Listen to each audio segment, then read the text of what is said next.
Welcome back to the Getting Results Inc. podcast. I'm Coach Gino, alongside his super coach, Coach Ken, and Coach Lauren. Lauren, how are you? I'm great, thank you. Awesome. Super coach, how's it going? We're on point, keeping America safe for capitalism. As always, love it. Love it. Hey, do you guys realize this is the first time for the Getting Results Inc. podcast that the three of us are on at the same time? We've never had the three of us. It's a momentous occasion. Awesome. Really? Yeah.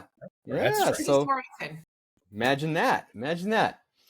Hey, so over the many years of coaching financial advisors, I believe around 24 years, right, for you guys, you've learned a lot about the business and the keys to success and what the pitfalls are. So much so that you've come up with a very accurate way to articulate to financial advisors just what they're experiencing in their business. In fact, you developed a way to explain to financial advisors where they are in their business and what the obstacles and opportunities are for them. We call it the 4 phases of a financial advisor's business, right? Survival, thrival, mastery, and purpose. So let's explore these 4 phases today to our listeners who are considering coaching or trying to grow their business so they get an understanding of the 4 phases and where they are in the journey. Does that sound good? Sounds great.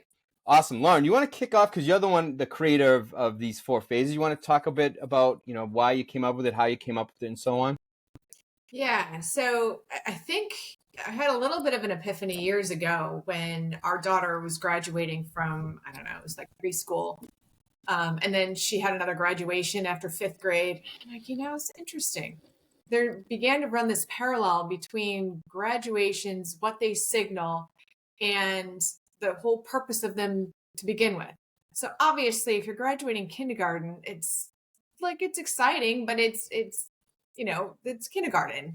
But what they're doing is they're preparing them for the next phase of what to expect. And so I drew this parallel between that and what happens in business. Now, the interesting thing, we have these different celebrations and different markers in life that does indicate that there's change around the corner and what to expect with that change.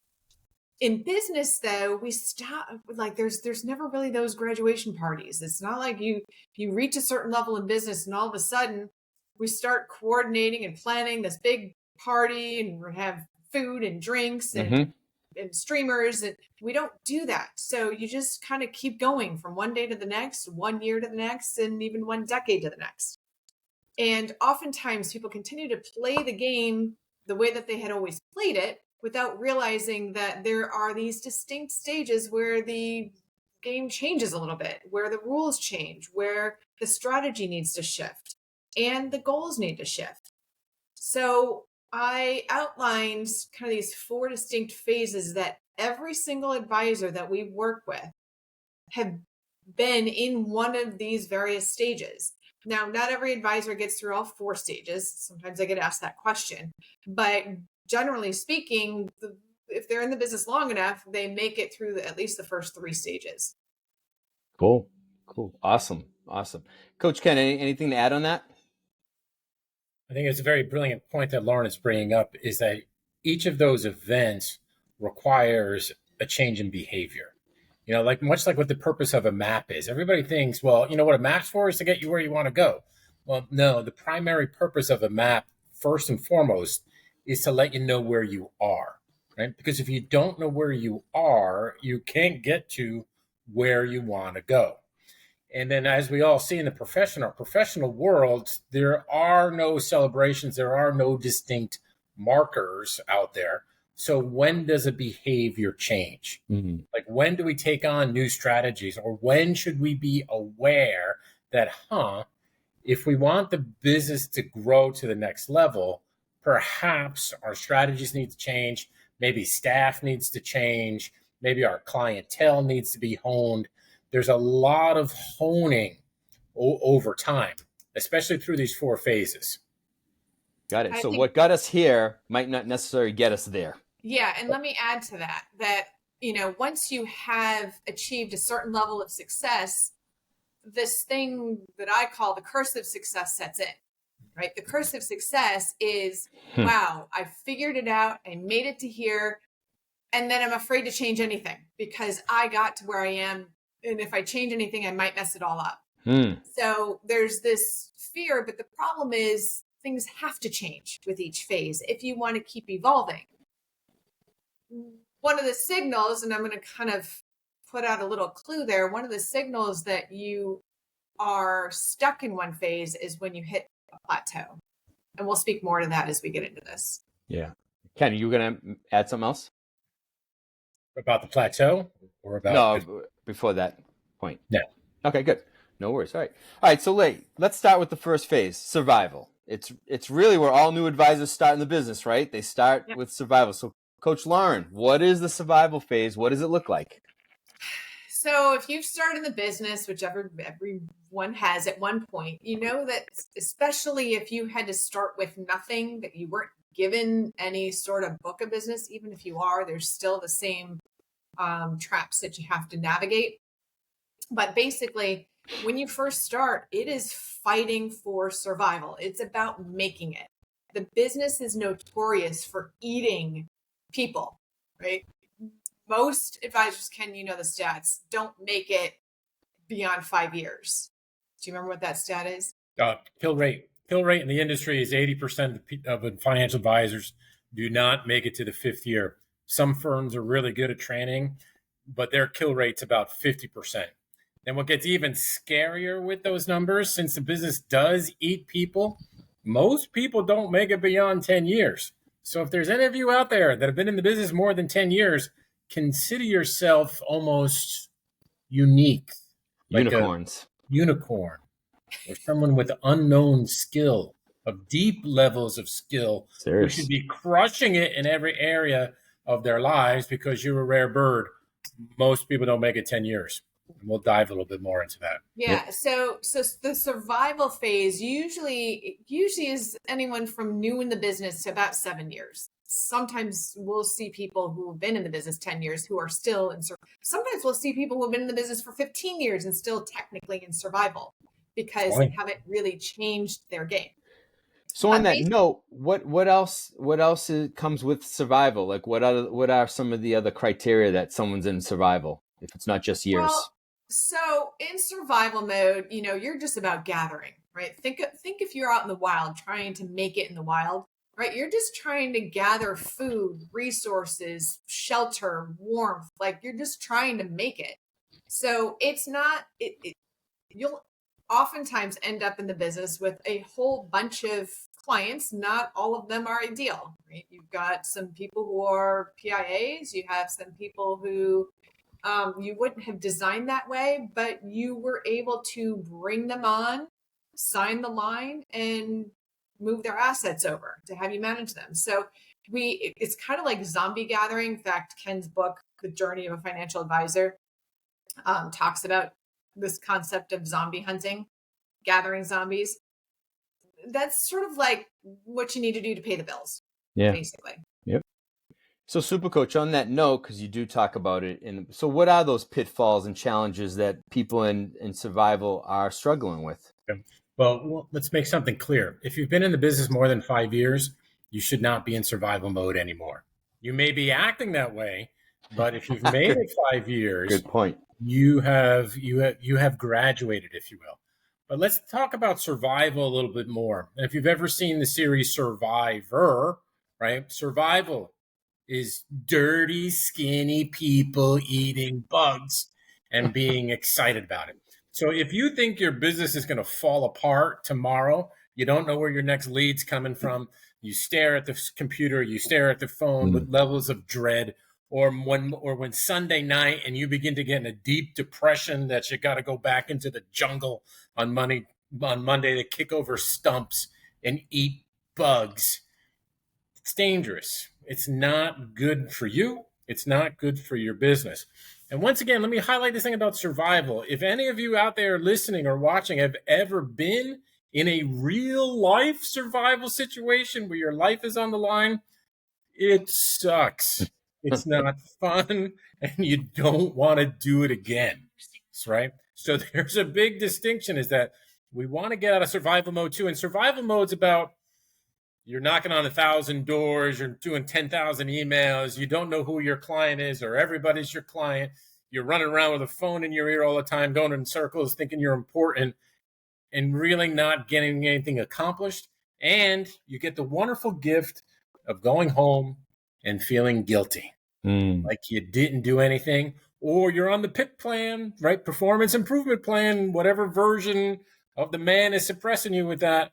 Okay, it's not fun. Survival's not fun. But once again, if you've been in the business more than 5 years, you should not be dialed in this way. Yeah. So let me outline. So with each stage, there are goals associated. So once you hit these goals, then there's a signal that, okay, it might be time to move to the next stage. Moving to the next stage also means doing things differently. Right. If you don't know what you should be doing differently, then you should be talking to one of us because we will help you figure that out. We know what you should be doing differently. Yep. So the goals in stage 1 or survival is to gain confidence in how to talk to clients, gain confidence in your knowledge about the industry. I've worked with somebody and her big thing was, I just need to refine the lingo. I need to be comfortable with the lingo used in the business. The second goal is to pay your bills, right? That's primarily why you're in the business to begin with. So pay your bills and gain confidence. 2 goals. If you've met those 2 goals, that's one of the signals that it might be time to move on. Got it. Love it. Love it. So any other thoughts about survival mode before we do graduate to that next level?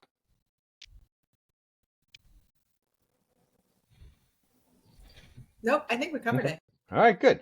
All right, so thank you for walking through that phase. So to our listeners, if you're currently in survival mode, I'm sure you can viscerally relate to what Coach Ken was talking about when it came to survival and what it feels like, right? And if you're feeling that, that's that's probably a good sign of where you're currently at. Whether you've really made it or not, you're still in survival in that one way or another, right? Spot on. Once again, if you've been in the business more than 5 years and it's Sunday night and you got a pit in your stomach and you want to throw up because you got to go into the office tomorrow, that is a bad sign, amigo. Okay, that life and business can be a lot better. There's help out there. And hating your job or dreading your profession, it is not good for you. It's not good for your spouse. And it is not good for our country or me saving capitalism. Super Coach, I think the visual that always works for me, the one that you always give is, would you keep putting your face up against a stone wheel that's spinning at thousands of miles a minute, right? And would you want to keep putting your teeth up against that every day? Yeah, probably not. That is such a great story. That nose to the grindstone, right? You got to grind, got to put your nose to the grindstone. Now, we're all tough. You can put your nose to the grindstone every now and then. But, I'm from New Jersey, but the grindstone gets to your teeth, and you got to grind off your teeth each day. Ouch. Oh, that is not motivating. You don't jump out of bed for that one, unless you're a sadist or masochist. And nothing wrong with that. Different strokes, different folks. Absolutely. Absolutely. So, Coach Lauren, Thrival is the next one. So when you get through that survival mode, what is Thrival?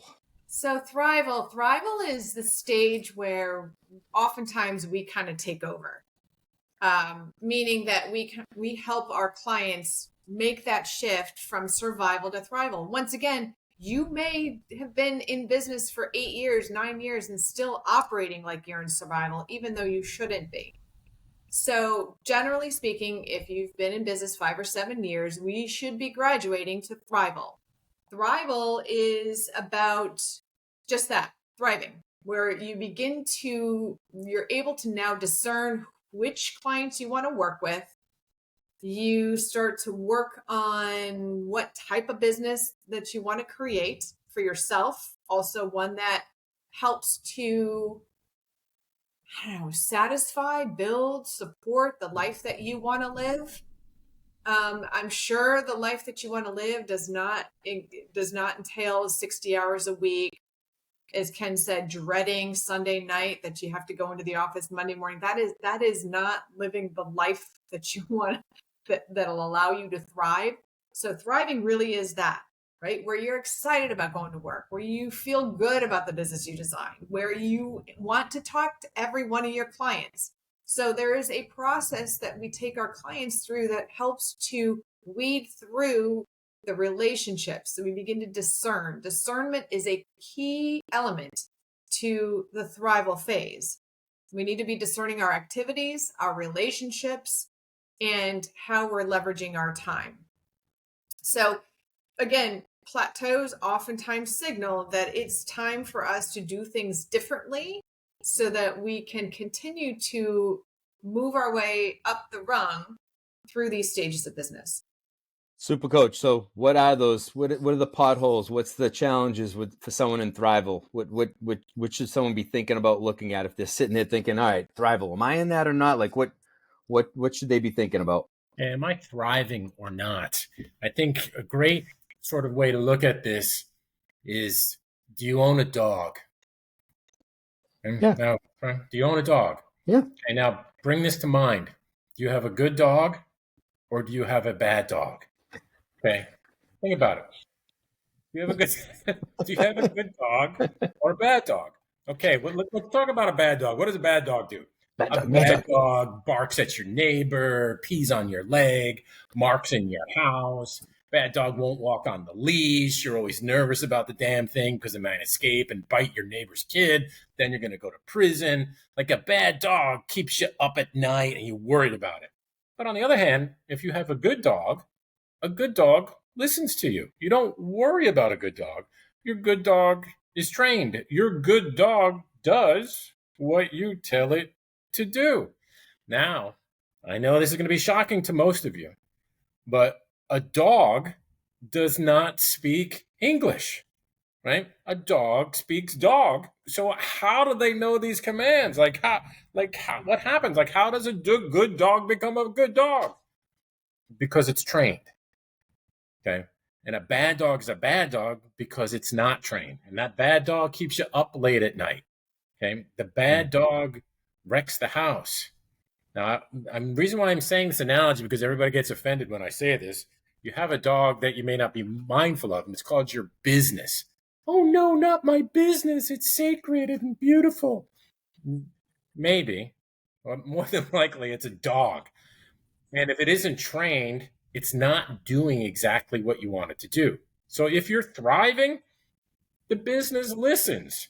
You have consistent staff meetings. You have a consistent appointment flow.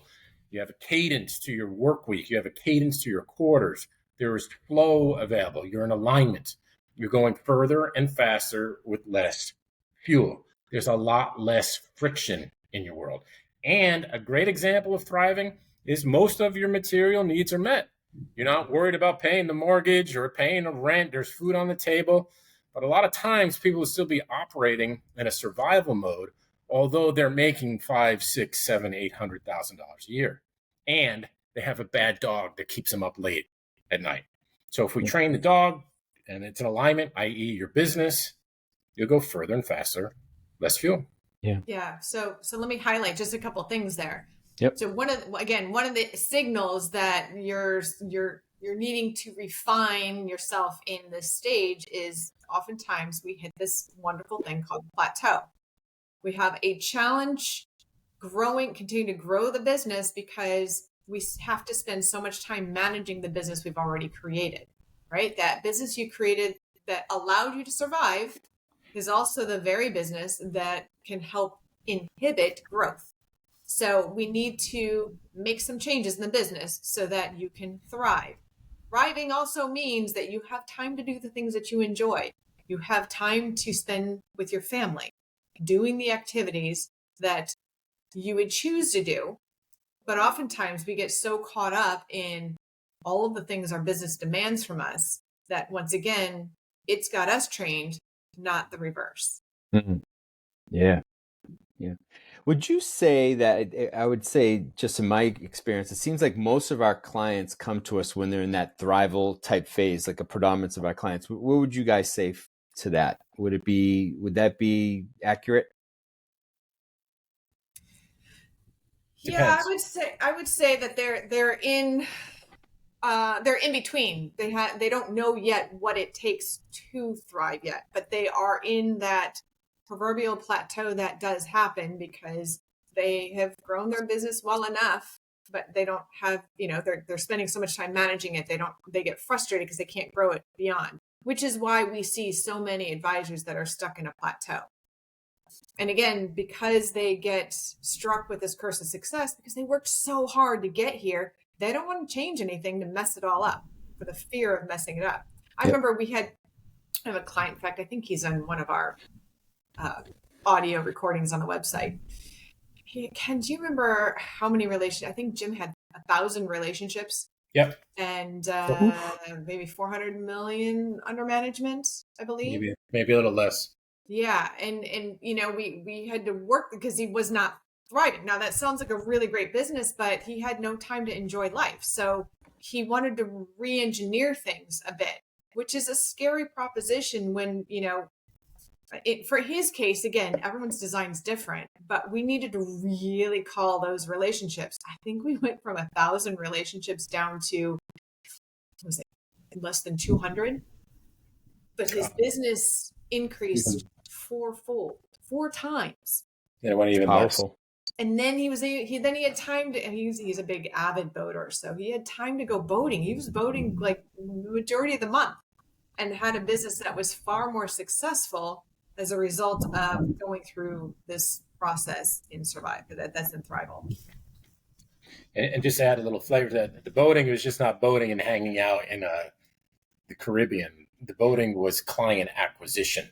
The funny thing about big boats, 65, 70-foot boats, there's a lot of disposable income or a lot of investable assets in that arena.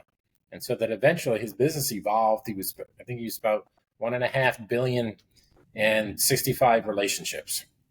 So it's not a bad day. Yeah. But it was about that design that, we had to really discern what the design that we were creating to work with him on fulfilling that.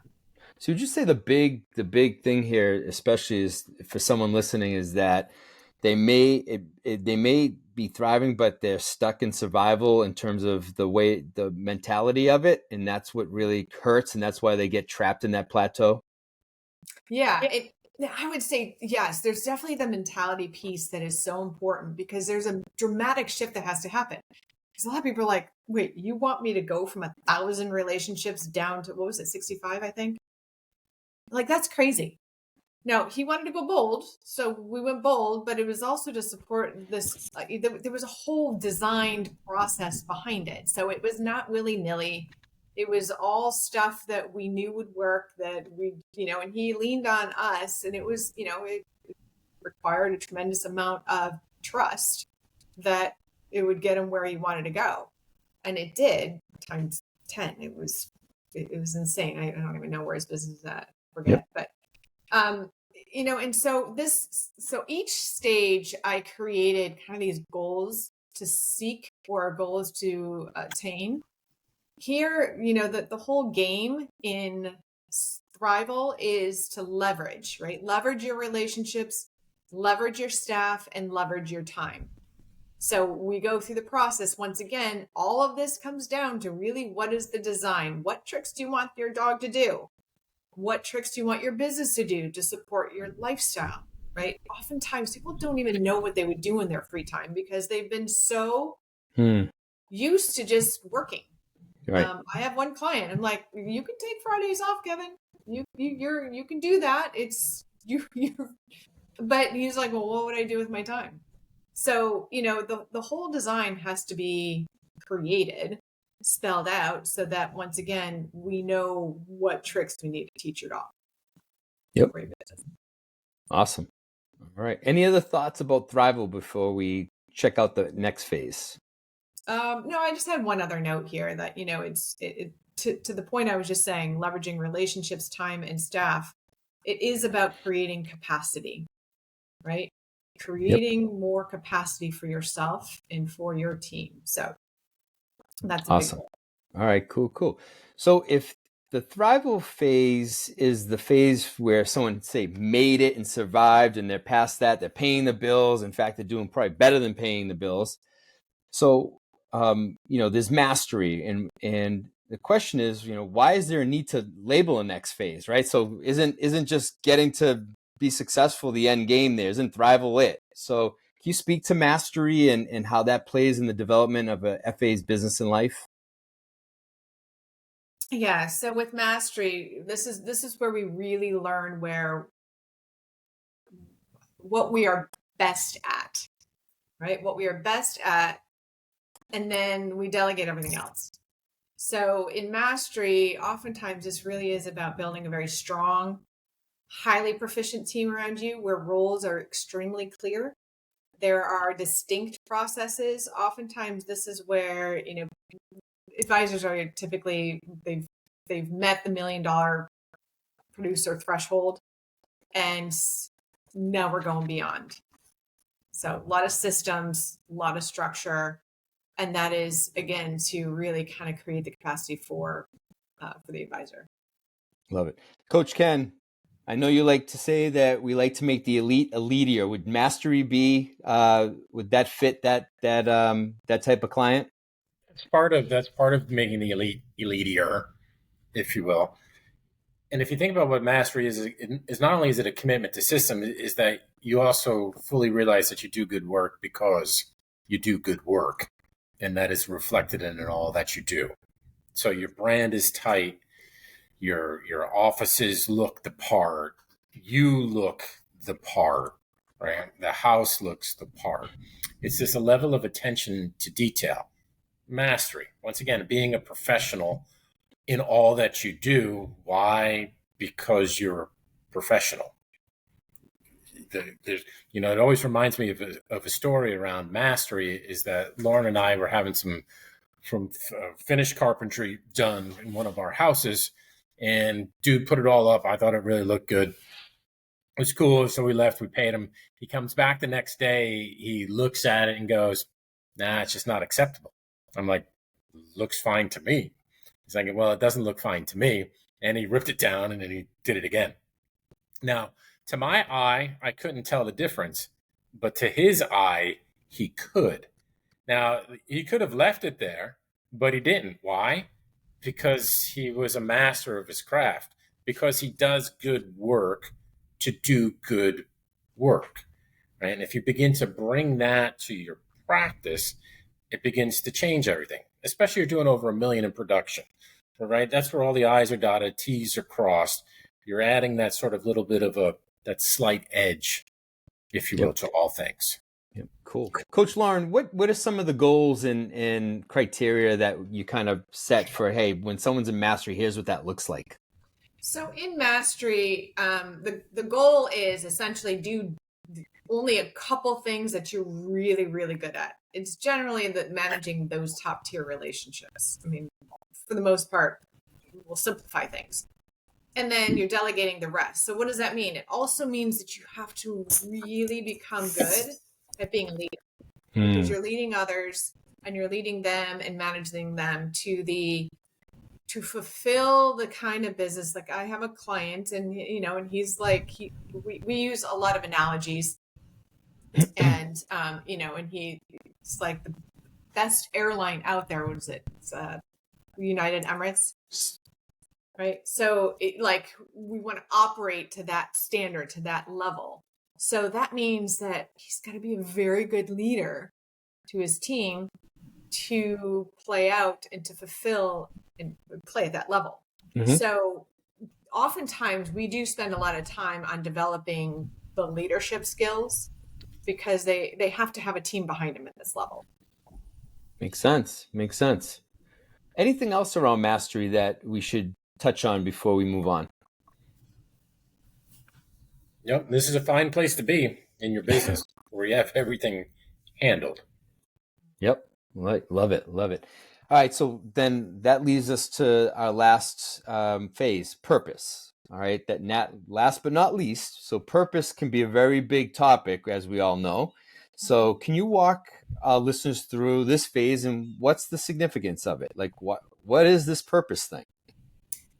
So again, once we get advisors to a certain level of income, oftentimes they're like, okay, how many more houses do I need? I've got an airplane, I've got a vacation house, I've got a mountain house, I've got a great home here, like I've got a farm with every kind of animal I can possibly think of. Like I've got everything that I've feasibly thought I would ever want financially. What's going to continue to drive somebody that's in that place. And not every advisor gets to this, and there's nothing right or wrong about whether somebody chooses this level of the business. But having a purpose-based business is what continues to allow those who have achieved such a high level of financial mastery to keep going, right? Why does Oprah Winfrey still work? Why does Tiger Woods still play golf? Like, why do these people who have more money than they could potentially even spend in a lifetime continue to do what they do? And it's because there's something deeper that drives them. Now, whatever's driving somebody or needs to drive somebody, it might not be immediately apparent. But again, that's where, they wrestle with us on what that thing is. We have a client who entered this stage and he loves to fly. He likes to fly airplanes. And this is one of my favorite examples. So he decided that he wanted to do angel flights. For those of you who don't know what angel flights are where a pilot goes and picks up a patient who needs certain medical services that can't get to the high level hospitals. Maybe they're, living in remote areas. They need high level hospital with the training and the ability to give them the procedures that they need. So he'll fly them, he'll go and he'll pick them up in his personal airplane, take them to the hospital that they need to go to so that they can get those services. Obviously, having an airplane, flying and paying for the fuel to go pick somebody up and have the time to be able to do all of this, that's a next level puzzle to figure out. So the business there became a need in the business to become more purposeful in order to be able to satisfy and fulfill that level that he was seeking. So that's an example of a purpose-based business. And that's what keeps people driving beyond when all of their financial needs have been met beyond. Yep. Super Coach, you've been coaching a lot of the elite year, and I'm sure you've coached a lot of people in this phase. What are some examples of people that got to this phase and some of the things that they're up to? Well, Lauren just gave a great example. Another interesting example is it's not simple, but building a business that lasts beyond you, right? That's going to last 100 years, right? Or building the infrastructure to bring someone's child in, or building a business that is a massive cancer supporter or church supporter or is running mission trips, etc. Because there's an interesting thing with the business is that the more money that the business produces, the more of an impact you can make on the world. Capitalism. And capitalism works, right? Because when you're in alignment, you go further and faster, less fuel. So unless you're a psychopath, which there are psychopaths and sociopaths out there in the business that grow the business just simply to grow it because one day they will win the magical prize of being the largest producer known to mankind, which is perfectly fine. But there are some people who are not wired that way. There are other people who are wired to give back. Or there's this just simple idea of being around like-minded people to continue to be of service to them. Whether that's coaching football, I have guys who coach youth sports, and not only do they coach youth sports, but then they create side charities to fund the youth sports that they coach, right, for underprivileged kids. Or there's even people in the golf world really running in the golf world to expose more people to golf. Now, on the business side of things, there's a fascinating thing. If you're interested in opening up the inner city to more golf or getting those kids golf, there are other like-minded people who also have means who want to open up that same opportunities for those kids. So it creates also interesting business connections. It creates an upward spiral all around. Yeah, awesome. It's good circle. Yeah, good circles. One of the things too that, and Gino, you probably recall this when we had our peerage. I mean, can you remember how many people in our peerage? Now, our peerage is a private event for existing and past clients to meet up once a year, where we do a lot of very intense kind of on the ground in the same room development, if you will. Yep. you probably recall how many of those relationships had charities they created or some ways that they were contributing because they were operating in this phase. Absolutely. Just it seemed like every single person had some purpose that they were really passionate about or wanted to get to, or were in the process of creating and figuring out. That's what's great about that room, right? People were, one wanted to do something where they could get to a certain part of the country with their clients and fly planes. Someone said, hey, I fly planes. I can help you with that, right? Kind of thing. Yeah. So there was a lot of that too going on, a lot of synergies and people learning how they could each help each other along their purpose too, which was pretty powerful. In fact, I think we had 2 advisors there that were also working on like a financial education program for young That's right. people. Yeah. So then they started collaborating. So they're like, well, yeah, have you done? And they started this whole conversation, and that's what happens. It's powerful. That's what happens when you're operating a much higher level. You begin to attract people that want to collaborate, want to work with you on that. And it is, to Ken's point, it does elevate your standing, so to speak. Not that that's why we do it, but it just happens, right? Those people begin to pool around each other and support one another. So the big goal on this level is to answer the question, for what, right? What will continue to drive you beyond the dollars, beyond the next prize, if you will? That's the goal on this one, is to be able to answer that question. And it's not just drive too. It's let the passion call forth the action. Okay. So to become elitier, okay, what's the passion that's going to call forth the action? If you ever look into Rotary or there's other service organizations, once again, we're assuming something that you've met all your material needs, right? But yet there's still a drive within you and you still want to grow the business. Okay. Then it's that idea, okay, if I still want to grow the business, means you still need to be in the mix. You still need to be around the right kind of people. Okay. What will help facilitate that? That's why I say the passion will call forth the action. Okay, so if you're passionate about something, you believe in something, you believe in the benefits of having kids grow up on the farms, rodeo, 4-H, whatever that stuff is, you have true belief in that, you want to share that, that will continue to put you in the mix. Right? Because at some point in all of our lives and existences, or at least for us, is that you make a certain amount of money and then making more money is cool, but it's kind of silly. It gets a little bit silly at some level, right? So once again, how can we get that passion to continue to call forth the action? And that's the power of purpose, because when you're in alignment with purpose, that's a much big, right? Further, faster, less fuel, right? Yep. Desire the good of all, and the universe will work with you. Love it. Hey, Coach Lauren, so there's some listeners who aren't clients of ours right now, or not even past clients, and thinking, all right, I get these levels. What's next? Like, what do I do next? Like, how do I figure this stuff out? Where would you recommend?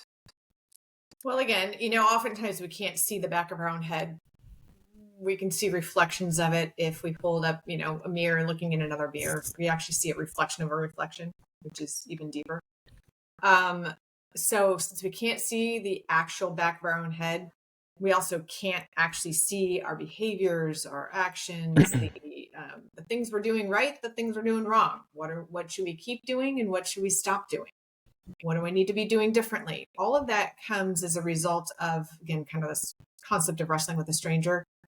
Our coaches are those proverbial strangers, right? We know the business inside and out. We understand the stages and the phases and what it takes. There are always patterns in everything in life. When we understand those patterns, it makes it much easier for us to discern what it is that we need to do in order to shift things to align you with your design. Now, sometimes people don't even know what their design is, what they want it to be. So sometimes our role is to help figure out that design first. Once we figure out the design, again, you can't get your dog to jump through hoops if you don't know that you want your dog to jump through hoops. Right? How do you know what steps to take to get your dog to jump through hoops? It's the same thing for your business.